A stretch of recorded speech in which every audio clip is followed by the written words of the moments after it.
حدیث بہت ہی اعلیٰ درجے کی ہے۔ ان دونوں حدیث میں 3 عمل بیان فرمائے، 3 عمل بتلائے۔ اگر انسان ایمان لانے کے بعد ان تینوں اعمال پر کاربند ہو جائے، استقامت اور دوامت پابندی کے ساتھ عمل کرنے والا ہو جائے، تو انشاءاللہ بے خوف و خطر جنت میں پہنچ جائے گا۔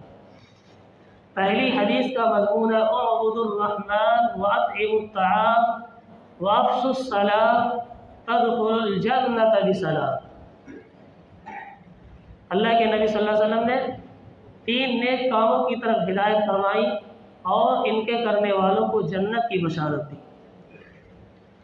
پہلی حدیث کا مضمون ہے اعبدوا الرحمن، کہ رحمان کی عبادت کرو، یعنی اس مہربان ہستی کی عبادت کرو جس نے تم سب کو پیدا کیا، اور اس کی عبادت میں کسی کو شریک مت کرو۔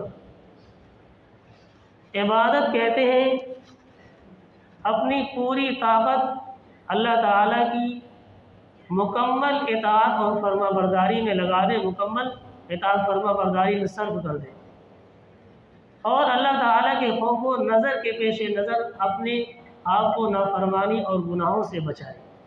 یہ ہے عبادت۔ اللہ کے نبی صلی اللہ علیہ وسلم نے اعبدوا الرحمن فرما کر ایک عالمگیر خطاب کیا، تمام لوگوں سے خطاب کیا۔ کوئی مخصوص قوم، مخصوص جماعت مراد نہیں ہے، بلکہ اللہ کے نبی صلی اللہ علیہ وسلم نے اس کے اندر توحید کی دعوت دی، ایمان کی دعوت دی، سب کو ایمان کی طرف بلایا، اور یہ کہا اے اللہ کے بندے اس رب کی عبادت کرو جس نے تمہیں پیدا کیا ہے، جس نے تمہیں زندگی عطا کی ہے، اس کے سامنے اپنا سر جھکاؤ، اپنی ضروریات کو اسی کے سامنے رکھو، انہیں کو اپنا خالق اور مالک اور کارساز سمجھو۔ تو پہلے یہ عمل کرنا ہے۔ پہلا نیک کام کیا ہے؟ کہ اللہ کی عبادت کرنی ہے، اللہ کی اطاعت کرنی ہے، اور اللہ کی ذات اور اس کی صفات میں کسی کو شریک نہیں کرنا۔ پہلا نیک کام جنت میں جانے کا، جنت میں لے جانے والا دوسرا عمل، دوسرا نیک کام، اللہ کے نبی صلی اللہ علیہ وسلم نے ارشاد فرمایا وَأَطْعِمُوا الطَّعَامَ، کھانا کھلاؤ، غریبوں، یتیموں، مسکینوں، بیواؤں، سب کو کھانا کھلاؤ۔ دوست احباب جتنے بھی ہیں سبھی اس کے اندر داخل ہے۔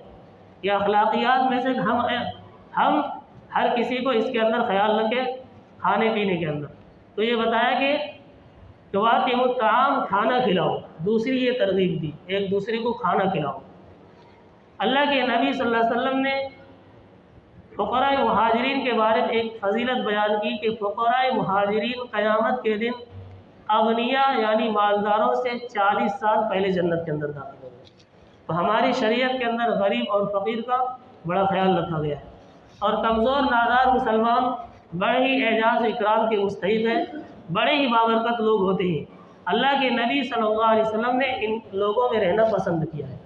ایک حدیث ہے حضرت ابو درداء رضی اللہ عنہ کی، عن ابی درداء رضی اللہ عنہ قال ابغونی فی ضعفائکم کنتم ترزقون او تنصرون فی ضعفائکم۔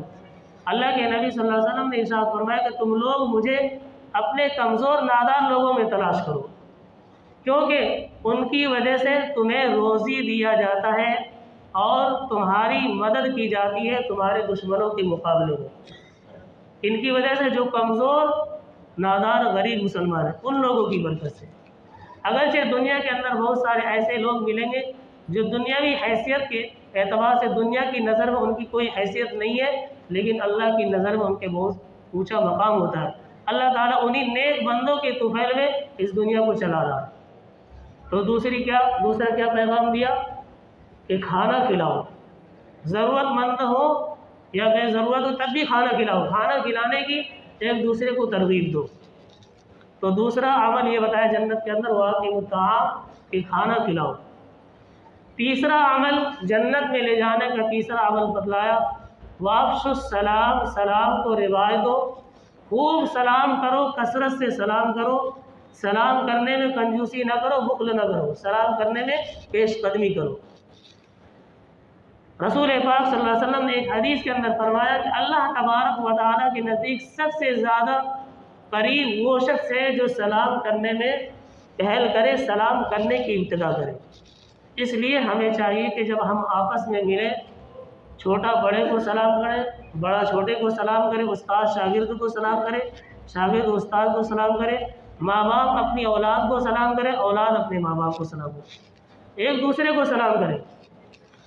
سلام کرنے کا جو موجودہ طریقہ رائج ہے یہ ابتدائی زمانے میں شروع ہوا تھا، اور اس کا مقصد ایک ایسی علامت کو رائج کرنا تھا جس کے ذریعے سے مسلمان اور کافر کے درمیان امتیاز کیا جا سکے، فرق کیا جا سکے۔ اس کلمے کو اپنی زبان سے ادا کرنے والا اس بات کا اعلان کرتا تھا کہ میں مسلمان ہوں، تو اسی وقت سے یہ سلام کیا ہوا، مکمل طور پر مشروع ہو گیا۔ اس کی تاریخی حیثیت کیا ہے؟ اسلام کے آنے سے پہلے عرب کے اندر عرب لوگوں کی عادت تھی کہ جب ایک دوسرے سے ملتے تو کہتے حیاک اللہ، اللہ تعالیٰ تمہیں زندہ رکھے، انعم اللہ بک علینا، یا انعم صباحا، یعنی اس طرح کے الفاظ کے اندر وہ سلام کیا کرتے تھے۔ لیکن اسلام نے اس طرز تحیہ اور اعجاز کو بدل کر السلام علیکم کہنے کا طریقہ رائج کر دیا، جس کا معنی یہ ہے کہ تم ہر طرح کی رنج و مصیبت اور آفت و مصیبت سے سلامت رہو۔ سلام کے اندر سلامت رہنے کے بعد اس کے اندر دعا ہے۔ السلام علیکم جب کوئی کہتا ہے تو گویا کہ وہ دعا دے رہا ہے کہ اللہ تعالیٰ تمہیں ہر طرح کی مصیبت اور پریشانی سے سلامت رکھے۔ تو کتنی اہم دعا ہے، اور بلکہ دنیا کے ہر قوم کے اندر اس کا رواج ہے کہ جب بھی ملتے ہیں آپس میں تو کوئی ایسا جملہ استعمال کرتے ہیں جس سے آپس کی محبت کا اظہار ہو۔ اسی طرح شریعت نے سلام جو ہمیں دیا السلام علیکم ورحمۃ اللہ وبرکاتہ، یہ اسلامی سلام اتنا جامع ہے کہ کوئی دوسرا سلام ہو ہی نہیں سکتا۔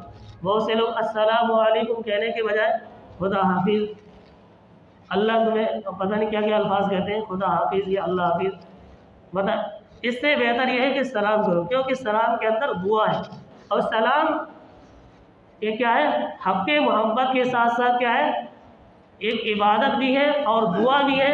اور سلام کرنے والا کیا دعا دیتا ہے کہ اللہ تعالیٰ تمہیں ہر طرح کی پریشانی اور مصیبت سے حفاظت رکھے، اور ایک مسلمان دوسرے مسلمان کو اللہ تعالیٰ کی یاد بھی دلاتا ہے۔ تو اس لیے بتایا کہ سلام کرنے والا جب سلام کرتا ہے السلام علیکم ورحمۃ اللہ وبرکاتہ، تو میری طرف سے میرے ہاتھ اور میری زبان سے تمہیں کوئی تکلیف نہیں پہنچے گی۔ یہ ہے من سلم المسلمون من لسانہ ویدہ، مسلمان وہ ہے جس کے ہاتھ اور زبان سے کسی دوسرے مسلمان کو کوئی تکلیف نہ پہنچے، یعنی ہاتھ سے کوئی ایسا عمل نہ کرے جس سے دوسروں کو تکلیف پہنچے، زبان سے کوئی ایسے الفاظ نہ نکالے جس سے دوسرے کا دل ٹوٹے، دوسرے کو تکلیف پہنچے۔ کاش مسلمان اس سلام کو رواج نہ سمجھ کر، رسم نہ سمجھ کر، حقیقت سمجھ کر اس سلام کرتے، تو یہی پوری قوم کی اصلاح کے لیے کافی ہے۔